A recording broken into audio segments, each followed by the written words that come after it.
La retraite, c'est un sujet qui fait débat. S'il a donné à 65 ans, ça fait trop vieux. Nos salaires diminuent, il faut encore travailler plus. Non, mais ça va pas leur bordel. Grâce au projet de loi que nous sommes en train de voter, sa petite fille aura une retraite. L'âge légal de départ à la retraite sera relevé progressivement pour atteindre 64 ans en 2030. Pour déchiffrer le vrai du faux, j'ai mandaté l'Institut Opinionway afin de recueillir l'avis des Français. Notre étude s'intitule « Les Français, la viabilité du système de retraite et l'investissement ». Avec mon équipe, nous avons également décortiqué le rapport de près de 200 pages du Conseil d'orientation des retraites. C'est un organisme public, indépendant, composé de parlementaires, de syndicats, mais aussi de statisticiens, d'économistes ou encore de démographes. Alors, aurons-nous une retraite ? Voici mes découvertes. Notre système de retraite est créé en 1945 par le Conseil national de la résistance. Il suit un principe très simple, la répartition. Concrètement, les actifs actuels payent pour les retraités actuels. Et on compte sur chaque génération pour reproduire ce schéma. En 1950, un homme vit en moyenne 63,4 ans et une femme 69,2 ans. L'âge de départ est donc fixé à 65 ans. Logiquement, on arrive à la conclusion que le système est pensé uniquement pour les survivants statistiques. Mais à l'époque, l'espérance de vie est tirée à la baisse par la mortalité infantile. En réalité, lorsqu'on dépasse l'âge de 60 ans en 1950, on vit en moyenne jusqu'à 77 ans. Le système est donc conçu pour prendre en charge environ une dizaine d'années de pension. En 2025, l'espérance de vie à 60 ans est de 23,9 ans pour les hommes et 27,9 ans pour les femmes. Un retraité passe aujourd'hui en moyenne entre 23 et 26 ans à la retraite. Mis à part les micro-États, c'est un record mondial. Au-delà des pensions, ces 25 années sont souvent rythmées par une santé qui se fragilise. Les retraités âgés de plus de 65 ans consomment entre 3 et 4 fois plus de soins que les 25-45 ans. Les affections de longue durée qui touchent majoritairement les seniors, le cancer, le diabète, les insuffisances cardiaques, représentent 65% des dépenses de l'assurance maladie. Le 1 Hebdo a réalisé un travail colossal en retraçant l'entièreté des dépenses publiques en France. En 2024, la protection sociale représente près d'un tiers de la richesse produite par notre pays cette année, soit 933 milliards d'euros. C'est tout simplement le premier poste de dépenses publiques. Les retraites, elles, représentent 407 milliards d'euros, soit près d'un quart des dépenses publiques. Pour l'instant, ces chiffres sont à prendre avec des pincettes, car isolés, ils ne révèlent rien. Pour les comprendre, il faut les mettre en perspective. En 2024, les pays de l'OCDE allouent en moyenne 7,7% de leur richesse nationale aux dépenses de retraite. Nous dépensons donc près de 2 fois plus que la moyenne. Nos voisins allemands ou le Japon sont à 12,3%, les États-Unis à 13,6% et l'Italie nous dépasse avec 17%. Alors pourquoi dépensons-nous tellement plus que nos voisins ? Nos retraités ne sont pourtant pas surpayés. Notre dépense de retraite par habitant est au niveau médian de l'OCDE. Les décennies de vie que nous avons gagnées ont certes un coût, mais ce n'est pas toute l'histoire. En 1960, il y avait 4 cotisants pour un retraité.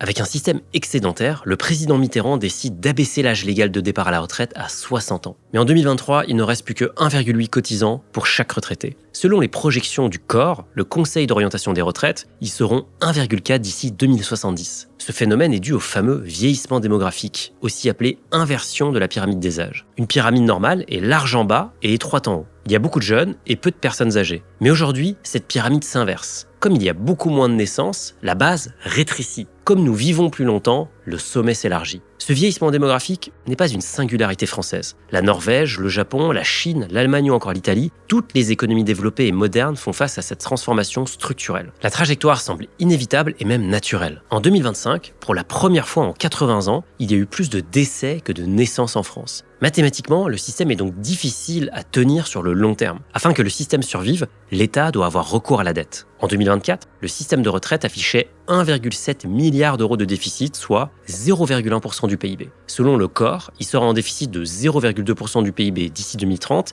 1,4% du PIB d'ici 2070. Chose plutôt étrange dans la projection, alors que le déficit sera multiplié par 14, les dépenses, elles, n'augmentent que de 0,3 points, de 13,9% à 14,2% du PIB. Ce n'est pas une anomalie. De 2024 à 2070, les ressources du système, elles, passeront de 13,8% à 12,8% du PIB. Pour le comprendre, nous devons décomposer la mécanique du déficit. Au niveau fondamental, un système de retraite, c'est un budget. Les pensions versées sont les dépenses, les ressources sont l'argent qui entre, les cotisations, les impôts ou encore les taxes, puis les différents transferts de l'État. Aujourd'hui, dépenses et ressources s'équilibrent à 13,9% du PIB. Comme je vous le disais tout à l'heure, le déficit est donc minime à moins 0,1%. En 2070, les dépenses augmentent peu, mais les ressources, elles, baissent beaucoup. Donc, le déficit se creuse. Mais alors, pourquoi les ressources vont-elles chuter ? Déjà, moins de cotisants signifie mécaniquement qu'il y aura moins de cotisations. De plus, les retraités des régimes de la fonction publique et des régimes spéciaux, comme la SNCF, la RATP ou encore les marins, sont de moins en moins nombreux. Résultat, leur poids diminue dans le système. L'État, qui les équilibre artificiellement, notamment en empruntant, réduit donc ces transferts. Ces contributions et subventions passent donc de 1,9% du PIB en 2024 à 1% en 2070.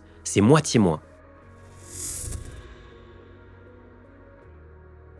Il faut bien garder à l'esprit que le travail du corps sont des projections basées sur des hypothèses qui ne sont pas figées. Une piste souvent abordée pour équilibrer les ressources du système, c'est la productivité horaire. Concrètement, si chaque personne devient plus productive, alors elle peut générer plus de ressources et donc réduire le déficit. Le corps tape sur une croissance de la productivité horaire de plus 0,7% par an. Si elle tombe à plus 0,4%, le déficit passe à 2,2% du PIB en 2070. Si elle monte à plus 1%, le déficit passe à 0,7% du PIB. Donc même dans le scénario le plus optimiste, le corps est formel, le système de retraite resterait durablement en besoin de financement, quel que soit le scénario.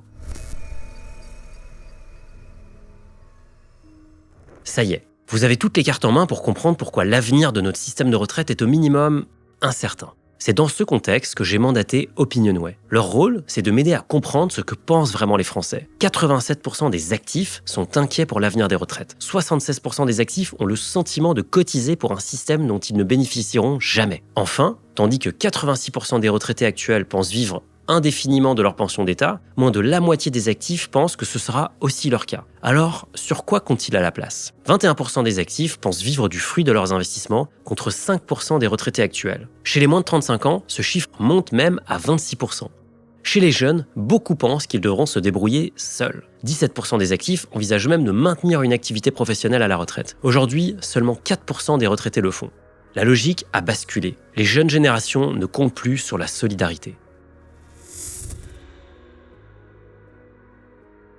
Aujourd'hui, le niveau de vie moyen des retraités français représente 97% de celui de l'ensemble de la population. Autrement dit, pour chaque 100 € qu'un Français moyen possède, un retraité en a 97. La France est un des rares pays où les retraités vivent aussi bien, voire parfois mieux que certains actifs. En comptant les loyers imputés aux revenus, leur niveau de vie atteint même 105% de la moyenne. Cela est dû à une particularité de la culture française, l'importance de l'accès à la propriété immobilière. Mais d'ici 2070, selon le corps, le niveau de vie des retraités chutera à 87,5% de la moyenne.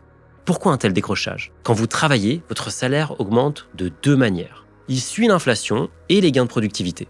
Si vous produisez plus de valeur, vous êtes payé un peu plus en proportion. Les pensions des retraités, elles, ne suivent que l'inflation. Ainsi, année après année, l'écart entre les salaires des actifs et les pensions des retraités se creuse. C'est ce qu'on appelle l'appauvrissement relatif. Les retraités ne deviennent pas plus pauvres, c'est la société autour qui devient plus riche. Mais ce n'est pas tout. Si vous travaillez dans le privé, le rendement de votre régime complémentaire diminue. Dans la fonction publique, les salaires et pensions sont calculés à partir d'un point d'indice. Problème, cette valeur stagne face à l'inflation. Ces deux mécanismes réduisent le taux de remplacement, la part de votre dernier salaire que vous toucherez à la retraite. Concrètement, si vous gagnez 3 000 € aujourd'hui, vous auriez touché 75% de ce montant à la retraite il y a 20 ans. Demain, vous toucherez peut-être 65%, puis 60%. Et ce, peu importe que vous soyez dans le privé ou dans le public. Alors certes, votre pension augmente en euros, mais elle représente en réalité une part de plus en plus faible de votre revenu réel. Pendant ce temps, le coût de la vie, lui, continue d'augmenter pour tout le monde.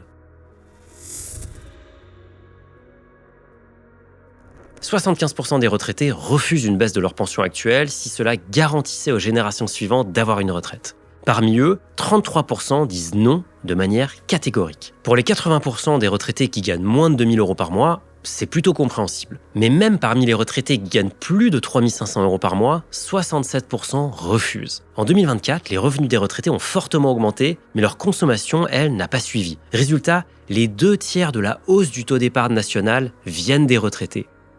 Mais ce refus de baisse de pension signifie-t-il la fin de la solidarité intergénérationnelle ?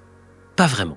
En 2023, près de 7 retraités sur 10 ont aidé financièrement leurs enfants ou leurs petits-enfants. Sur l'année, le soutien financier régulier s'élevait en moyenne à 185 € par mois. La solidarité existe, mais elle a changé de forme. Elle est moins institutionnelle et plus discrétionnaire. Le pacte de 1945 est brisé dans sa forme collective, mais la solidarité familiale, elle, n'a jamais été aussi présente. 85% des Français estiment que les politiques sont incapables de réformer ce système. Alors quelles sont les solutions envisagées et pourquoi aucune n'arrive à satisfaire tout le monde ?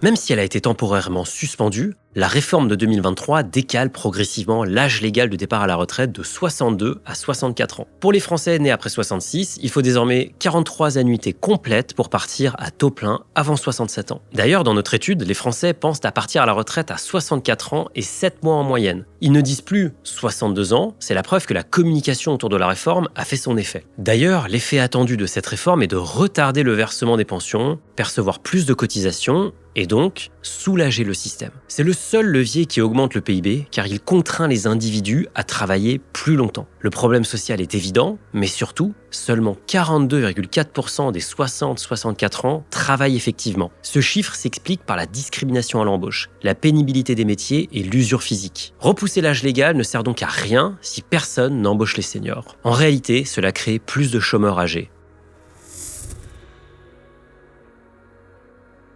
En 2024, une des cotisations patronales pour la retraite est passée de 1,9% à 2,02% du salaire brut. Concrètement, pour un salaire de 3 000 € brut, votre employeur verse désormais 60,60 € au lieu de 57 €. Pour la caisse des fonctionnaires territoriaux et hospitaliers, ce taux augmente également.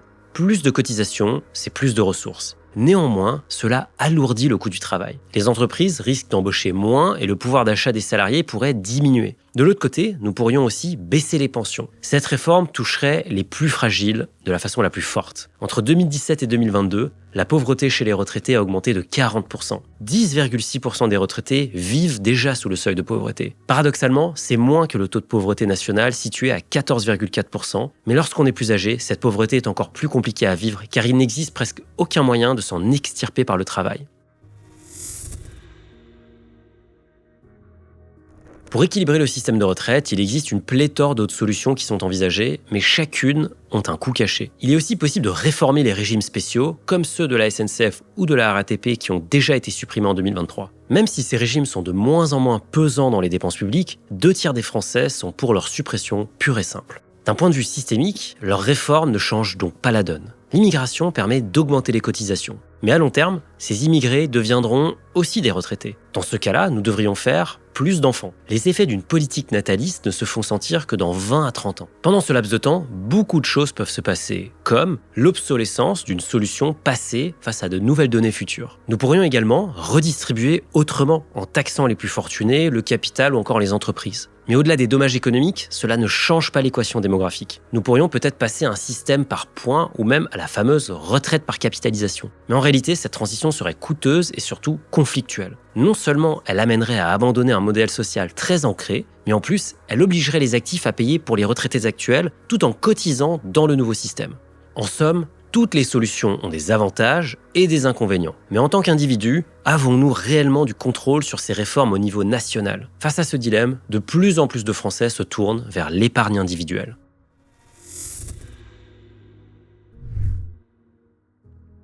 En France, le salaire médian net s'élève à 2 190 € par mois. Sur ce salaire, 782 € de cotisations retraite ont été prélevées. Que se passerait-il si ces cotisations retraite quittaient le système par répartition au profit d'un panier d'actions diversifiées comme le MSCI World ? Prenons une hypothèse d'horizon d'investissement de 43 ans. C'est le nombre d'années nécessaires pour partir en retraite à taux plein avant 67 ans. Dans un scénario théorique basé sur la rentabilité historique de cet indice après inflation, soit 6%, la somme finale pourrait s'élever à 1,75 million d'euros. Attention, ce scénario reste une projection indicative basée sur des hypothèses susceptibles de ne pas se réaliser. Si l'on est ultra prudent et qu'on se dit qu'on n'emploiera que 3% de cette épargne chaque année pour vivre, on obtient 52 500 €, soit une pension théorique de 4 300 € par mois. C'est presque 3 fois la pension nette moyenne d'un retraité français de 1 545 €. Dans ce scénario, à votre décès, vous pouvez également transmettre 1,75 million d'euros à vos enfants. Dans le système actuel, il n'y a aucun capital à léguer.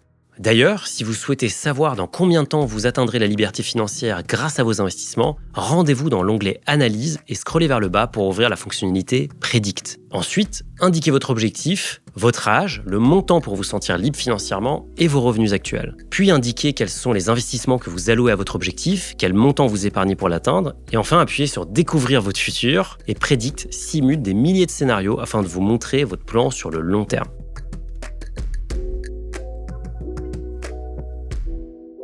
Mais assez parlé de Finari, revenons à la retraite. Alors bien sûr, notre simulation est fondée sur des hypothèses de rentabilité très incertaines, ainsi que sur un taux de change constant. Pour aller plus loin dans la comparaison, il faudrait aussi calculer l'impôt à payer sur cette pension théorique de 4 300 €. 782 € par mois pendant 43 ans, c'est 403 752 € versés au total. Néanmoins, cet argent part automatiquement pour alimenter un système dont l'avenir fait débat. Donc, pour préparer une retraite par l'investissement individuel, nous devons épargner en plus sur nos revenus disponibles.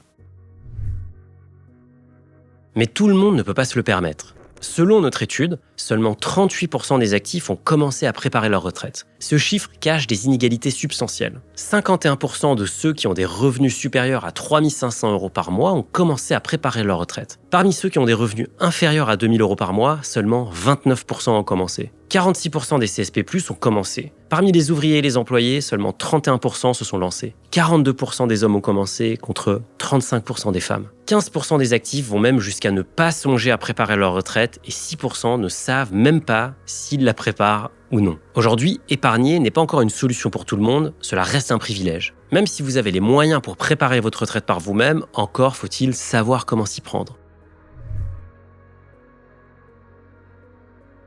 50% des actifs se déclarent mal informés sur leur future retraite. 20% disent qu'ils sont même très mal informés. Et surtout, seulement 7% des actifs se déclarent très bien informés. 55% des femmes se sentent mal informées contre 40% du côté des hommes. Cet écart de 15 points s'explique par des carrières plus précaires, des congés parentaux et des interruptions d'activité. Comme souvent, l'information suit l'argent. 36% des revenus élevés se sentent bien informés contre seulement 26% pour les bas revenus.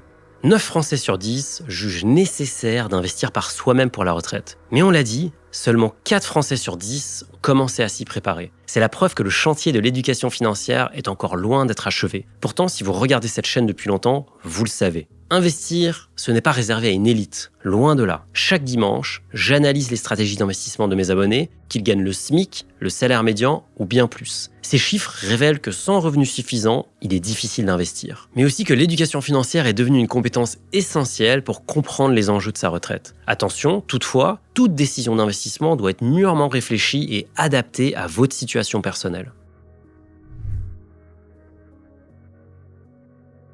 Le système de 1945, c'était la solidarité entre les générations. L'épargne individuelle, c'est l'exact opposé. C'est l'abandon du pacte entre les générations. L'investissement ne doit pas forcément être un remplacement du système collectif, mais il peut être un levier complémentaire. Le problème, c'est que 62% des Français n'ont pas encore commencé. Résultat, aujourd'hui, l'investissement amplifie les inégalités au lieu de les réduire.